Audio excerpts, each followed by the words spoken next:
everybody. I'm Cheryl. I'm an occupational therapist. What is occupational therapist? So I think firstly is really understanding what is our role as a whole. So OT is a client-centered occupation. So basically the patient is in the center, and what we want to do is we enable these patients to participate in their day-to-day activities and perform occupations that are meaningful and important to them. So what do we mean by meaningful and important? So it's really things that you want to do, need to do, and are expected to do. So it'll be things like your self-care, getting dressed in the morning, getting showered, going to the toilet, brushing your teeth, combing your hair. And all of this, being engaged in the things, being able to do all these things is what defines who you are, and it actually impacts on your health and your well-being. So that's what OTs do. We actually have patients coming to us who probably have had a stroke or an amputation or a fracture after a fall, and then being able to do all these things becomes very difficult, and that really affects their health and their well-being. So our job is to find a way and help them problem solve and help them get back to doing all these things. Yeah. So what do we do? So example, getting dressed. The first photo is like we help patients with stroke maybe to get dressed. So we teach them strategies, how to do so despite one side of the arm that is weaker. We do anything to do with your daily occupation. So it's anything as simple as brushing your teeth or waking up in the morning or getting out of bed. Yeah. So what's my motivation and inspiration to join the community care sector? So really it's about giving back. Like I mentioned, my family received a lot of help from the allied health and the medical and the healthcare people. I also felt that, being in the community care center is very enriching and meaningful. So every day is very different because we meet all kinds of people from all walks of life. So every day is very enriching and dynamic because every day when I see a new patient come in, that person has a whole new life narrative, is a different story. It also offers a lot of endless opportunities. I think as an occupational therapist in the community sector, OTs in the first place can work in various areas. We work, like I said, we work all through the lifespan. We work with children, babies as well, school-going kids.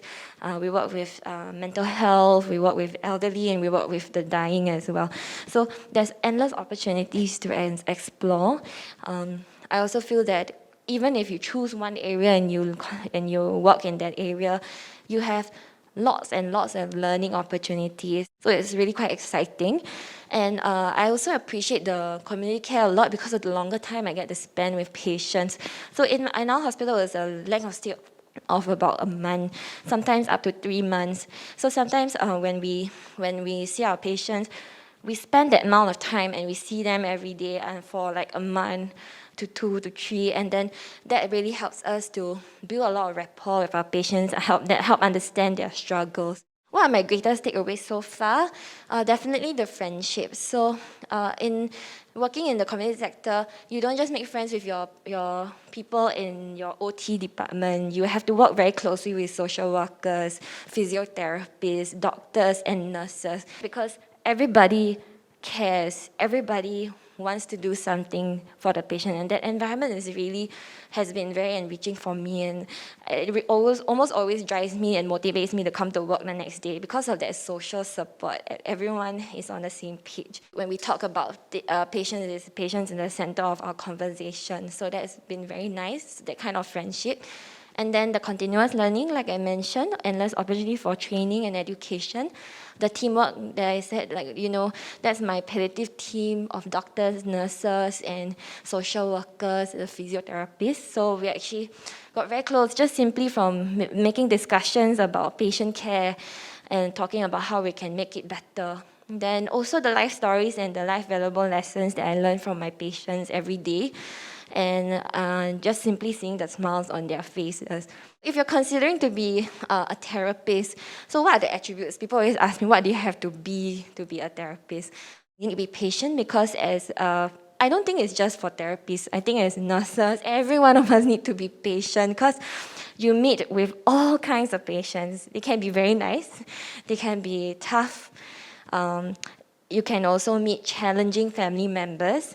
You can also meet challenging patients who don't want to exercise, So yeah, you need to be patient and you need to understand their struggles as well because they are facing a difficult time in their life. Being creative is also one thing because you really need to problem solve and like think on your feet because a patient may come in, it's not like a formula thing for every patient. Oh, a patient come in with stroke, need to wear a shirt. I always teach this method.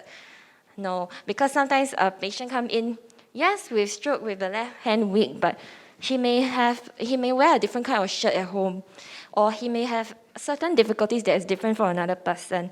So you need to really be creative and think on the spot, like, oh, okay, this patient is telling me this. Okay, maybe this other way will work better. So you really need to be very creative to think like, oh, what are other options? What are other options? And of course, you have to enjoy working with people because the bulk of your job is working with people, your team, and your patients and their family. But all in all, I feel that if you care and you have love to give, you're in the right place. Yeah, because all the other things will come into place. Yeah, so I feel this is the main two things. Thank you.